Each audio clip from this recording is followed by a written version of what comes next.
ఇందిరమ్మ ఇళ్ల నిర్మాణానికి తెలంగాణ ప్రభుత్వం మరో కీలక అడుగు వేసింది. క్యూరు పరిధిలో ఇందిరమ్మ ఇళ్ల టవర్ల నిర్మాణానికి సీఎం రేవంత్ రెడ్డి భూమి పూజ చేశారు. మొత్తం 807 కోట్ల వ్యయంతో ఈ టవర్లను నిర్మించనున్నారు.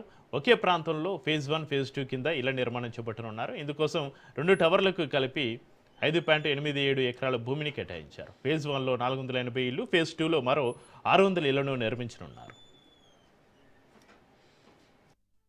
47 తెలంగాణలో గత పాలకులను విమర్శిస్తూ సమయం వృధా చేయదలుచుకోలేదని సీఎం రేవంత్ రెడ్డి స్పష్టం చేశారు. బీఆర్ఎస్ ప్రభుత్వ హయాంలో ప్రవేశపెట్టిన ఏ ఒక్క పథకాన్ని కూడా తమ ప్రభుత్వం రద్దు చేయలేదన్నారు. గత ప్రభుత్వం 8 లక్షల కోట్ల అప్పుతోటి తమకు బాధ్యతలు అప్పగించిందని రేవంత్ రెడ్డి అన్నారు. అయినప్పటికీ కూడా సమస్యలను అధిగమిస్తూ రాష్ట్ర పరిస్థితిని చక్కదిద్దుతున్నామని పేర్కొన్నారు.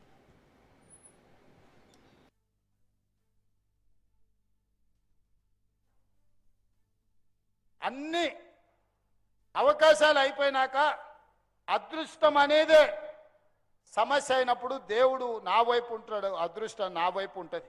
ఎలీనో వచ్చింది, మొత్తం ఎక్కడికక్కడ ఎండిపోతుంది అన్నారు. కానీ ఎలీనో వచ్చిన సమయంలోనే ఎల్లంపల్లి నిండింది. శ్రీధర్ బాబు ఇక్కడనే ఉన్నాడు. హైదరాబాద్కి తాగునీటి సమస్య లేకుండా దేవుడే వానలు కురిపించాడు. కొంతమంది మాత్రం కర్ణాటక, తమిళనాడు పోయి అఘోర పూజలు చేసిరు. కరువు రావాలి, జనాలు చచ్చిపోవాలి, ఈ ప్రభుత్వం బద్నాం కావాలని. ఇట్లాంటి దుర్మార్గులు కూడా ఉన్నాడు. ఎంత ఘోరంగా అఘోర పూజలు చేసినా దేవుడు వాళ్ళ దిక్కు లేడు, దేవుడు మన దిక్కు ఉన్నాడు. ఎందుకంటే మన సంకల్పం మంచిది.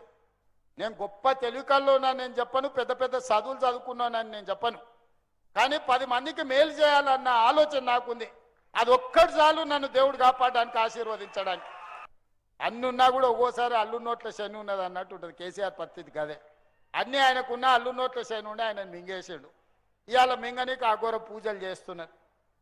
ఇట్లాంటి వాళ్ళు అఘోర పూజలు అంటే ఏంది లేదు, శాతబడి చేస్తున్నారు. ఏది పక్క రాష్ట్రాలలో పోయి గిదా 10 ఏళ్ళు అధికారంలో ఉన్నోళ్ళు, 25 ఏళ్ళు తెలంగాణలో ఉన్నోళ్ళు శాతబడి పూజలు చేస్తారా? శాతబడి తిరగబడితే ఏమైతుందో తెలుసు కదా. బుద్ధి సక్క లేకపోతే శాతబడి కూడా తిరగబడుతుంది. అదే అవుతుంది. మళ్ళీ ఇంట్లోకి వెళ్ళి ఫామ్ హౌస్లోకి వెళ్ళి బయటకు వెళ్ళకుండా అవుతుంది. ఏం లేదు, అదే తిరగవాడి మిమ్మల్ని అష్టదిగ్బంధం చేస్తుంది. అందుకే ఈరోజు మంచి మనసుతోని, మంచి ఆలోచనతోని ఇక్కడికి వచ్చి అభివృద్ధిలో నాకు రాజకీయాలు లేవు. ఎన్నికలు వచ్చినప్పుడు ఎన్నికలు చేసుకుందాం, ఇప్పుడు అభివృద్ధి చేసుకుందాం, పనులు చేసుకుందాం. మీరందరూ సహకరించండి. అద్భుతమైన తెలంగాణను, హైదరాబాదు నగరాన్ని అభివృద్ధి చేసుకుందాం. మీ అందరి ఆశీర్వాదంతో ఈ ప్రభుత్వం ముందుకెళ్తుంది. ఒడిదుడుకులను ఎదుర్కొని అధిగమించి ఆర్థికంగా నిలదొక్కొని విధ్వంసమైన తెలంగాణను వికాసం వైపు నడిపించడానికి నాకు శక్తినివ్వండి, నన్ను ఆశీర్వదించండి. ఈ కుక్కట్పల్లి ప్రాంతమే నన్ను పార్లమెంటుకు పంపిస్తే తెలంగాణ ముఖ్యమంత్రిగా ఈరోజు మళ్ళీ వచ్చిన ఈనాడు ఆశీర్వదించండి. 10 ఏళ్ళు నిరంతరం మీకోసం, మీ ఇంటి పిల్లగాళ్ళ లెక్క నేను పనిచేస్తా. మీ అభివృద్ధి కోసం నేను నిలబడతా అని తెలియజేస్తూ మీ అందరి దగ్గర సెలవు.